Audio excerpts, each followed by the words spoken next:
I preface this with is that when you came forward with your story, or at least when it made news or when I heard about it, I was livid, like beyond livid. And I had people around me basically saying, it's just Joe. It's just, this is just what, and I'm like, and then I felt almost gaslit for thinking that this was one of the most disgusting. People don't understand that it's a matter of entitlement. It's the entitlement of it. And to not get that was astounding to me. And I can't fathom what you felt like when I felt like I was being gaslit for thinking that this was an outrage. So talk a little bit about, because we know the story, but talk about the repercussions of sharing your story.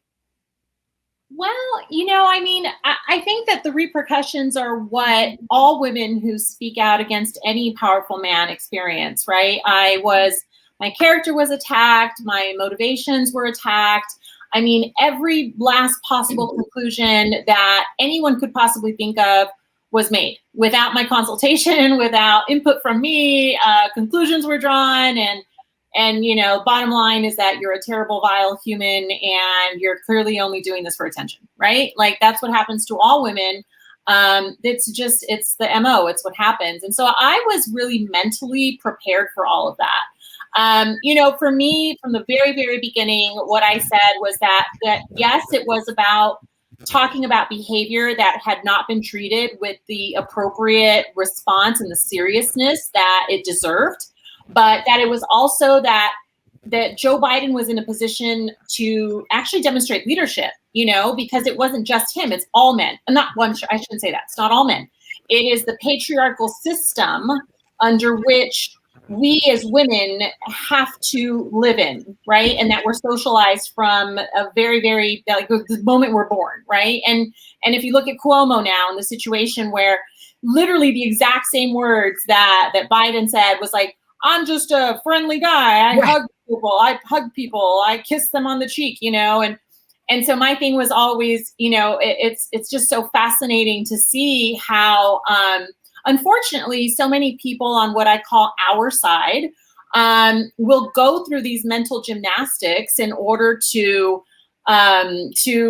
rationalize behavior that if it were anywhere else, if it were on the Republican side, an opposing side, someone they don't like, someone who's easy to villainize, is easy for them to do. But then when it comes to being introspective and calling out all behavior because it's wrong, period, no matter who does it, that all of a sudden, it's just a completely different situation, completely different standard. So I was prepared for everything that happened. Again, that doesn't necessarily mean that you feel any better about it. It's still really hurtful. I definitely lost personal friends who I thought were friends, but they were never your friends. That's right. And listen, I've been in politics long enough to understand that already. It's also a really sad commentary on the state of our politics, and especially for women and women of color in politics, that you have to go into it with this expectation that you will be abused, you will be hurt, you will be judged by different standards, and that you just have to be tough about it. Instead of actually changing the behavior, we have to change ourselves. We have to develop this armor. We have to become, these machines essentially with like no feelings, right? So I had been I was already accustomed to it, but again, you are a human, and I don't think you never really stop. The sting never really goes completely. No, and I just want to touch on something you said where, no, it's not all men. But let me be very clear, and I've said it a million times, and I will always say it. I do not know a single adult woman that has not been violated in one form or another along a spectrum. And yes, it's a wide spectrum. I always say ranging from like offensive jokes to like Bill Cosby rape, like there's a spectrum. But I don't know a woman who has not been violated. So to not believe a woman who said that to me is the opposite of rational. This is completely reasonable. I don't know a woman who has not been violated. So why would I think somebody would be making that up? Like, that's the thing. And so especially when you hear it from women, and you do definitely hear it from Democratic women. If you dare say something about the person that they're hoping is just going to, save their, solve all their problems. And it's definitely a double, it's a hypocrisy that we just live with all the time. So they're all woke until it affects their politics. But how can any woman question? It's mind-boggling to me. And I can definitely say, as a man just observing from the outside, and I can attest to this, guys, men in private will reveal some really insane things about the way they think of women, how they treat them, and think that it's okay. I don't think like that, but I do have friends that do. And if you want to say that they're not friends, that's fine too. They might be your friends, but they're not my friends. But I do not approve of that type of behavior, and I speak very direct about it. And Lucy, one of the things that I notice in particular with everything that happened with Cuomo over the past few months is the type of people who were defending him were typically women. Typically older it's always women. And I think that that's an issue that doesn't get talked about enough, about how when we talk about, and again, this was something we saw in 2016 where they used that as a political weapon about, well, women should be protecting women. Right, yeah, right. There's a special kind of hell for women who don't support other women unless they don't support your as long as it's your political agenda that is going to coincide with it. And so when your political worldview gets hit, the vitriol, the nasty things, because we had Lindsay Boylan on the podcast and she did talk about the type of responses she got. And then we had Tara Reid on and the responses that she got. And they both said unequivocally, the treatment we received from women compared to men was 10 times worse. If you could speak on that, please. I think, that very much speaks to other dynamics going on. So a couple things. So this is just my observation, and not just in the situation with Biden and his inappropriate behavior, but really just in the political space period, and really anything that entails power and power dynamics. And so there's two things, I think, especially when it comes to older women.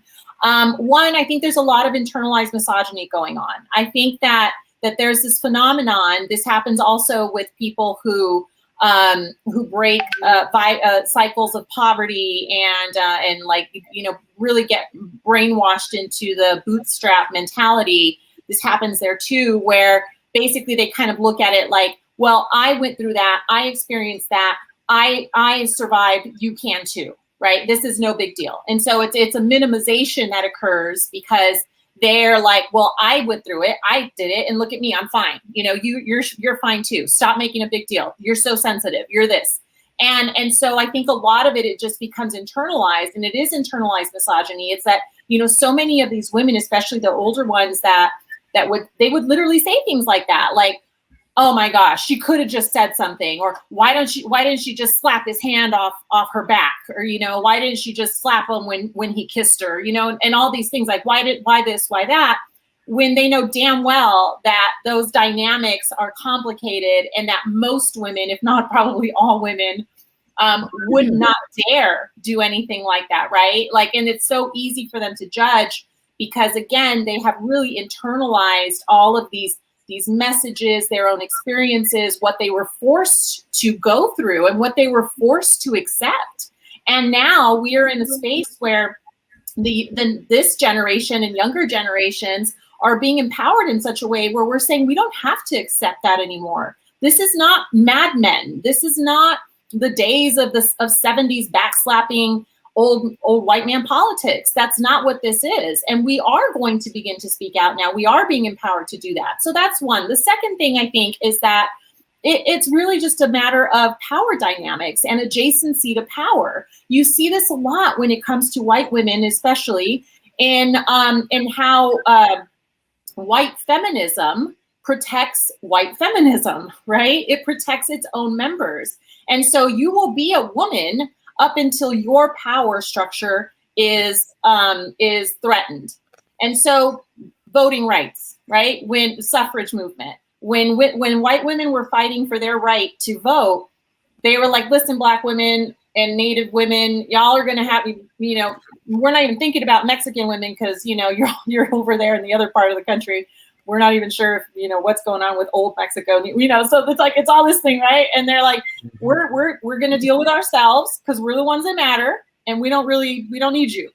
And that's still that dynamic, right? Is that you have women who, whether it's because of their adjacency to power, like what happened with some of the top people in the Time's Up movement, who were, you know, who got involved in defending Cuomo and while at the same time running this national organization that supposedly is, you know, an integral part of Me Too, the Me Too movement, and holding men accountable.